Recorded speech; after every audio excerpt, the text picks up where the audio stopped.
वळूया पुढील महत्त्वाच्या बातमीकडे।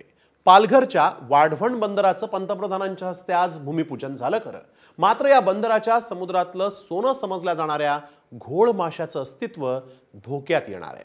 जगातला सगळ्यात महागडा मासा म्हणून या माशाची ओळख आहे। या बंदरामुळे हा मासा कसा लुप्त होणार आहे, याचा कसा फटका बसणार आहे, पाहूयात या स्पेशल रिपोर्टमध्ये। वाढवण बंदरामुळे मोठा घोळ, समुद्रातलं सोनं लुप्त होणार, मच्छीमार बांधवांचे आरोप,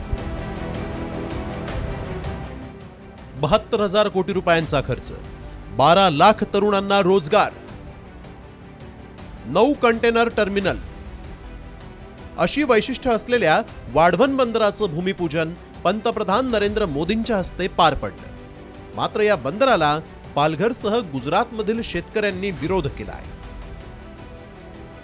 त्याला कारणही तसंच आहे। सगळ्यात मोठं कारण ठरलंय ते घोळ माशाचं। वाढवण बंदर हे समुद्री सोनं म्हटलं जाणाऱ्या घोळ माशांचं माहेरघर आहे। माशांच्या आणि खेकड्यांच्या अनेक प्रजाती, ऑयस्टर आणि प्रवाळ यांची इथं पैदास होते। माशांच्या प्रजननावर आणि सहजीवनावर या महाकाय बंदराच्या विकासाचा परिणाम होणार असल्याचा आरोप स्थानिक मच्छीमारांनी केला आहे। घोळ माशाची वैशिष्ट्ये पाहूयात, ज्यामुळे या माशाला समुद्रातलं सोनं म्हटलं जातं।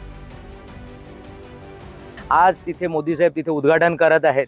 त्यांचा निषेध म्हणून आमच्या सर्व मच्छीमारांनी आपल्या बोटींना काळे झेंडे आणि फुगे लावून त्यांचा जाहीर निषेध आमच्या मच्छीमारांनी आज व्यक्त केलेला आहे। आमची खाडी आज ते त्यांच्या बोटीने आणि काळे झेंडे लावून त्याच्या माध्यमातून ते आमच्या धंद्याचं संरक्षण करत आहेत आणि मोदी साहेब जे उद्घाटन करत आहेत त्याचा हा मोठा निषेध आहे।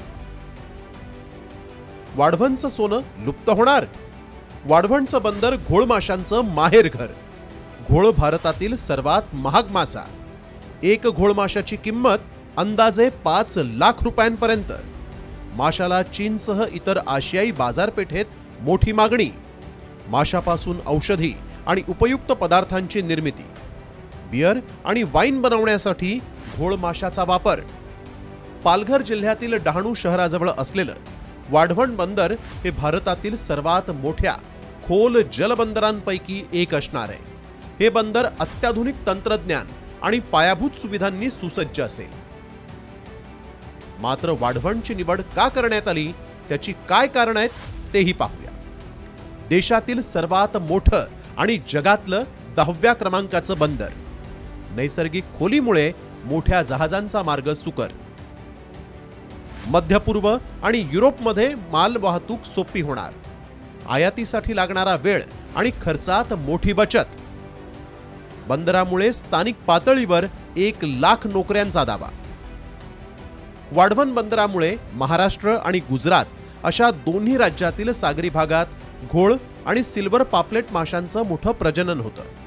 मात्र वाढवण बंदरामुळे हे दोन्ही मासे धोक्यात येणार आहेत, असं मच्छीमारांचं म्हणणं आहे।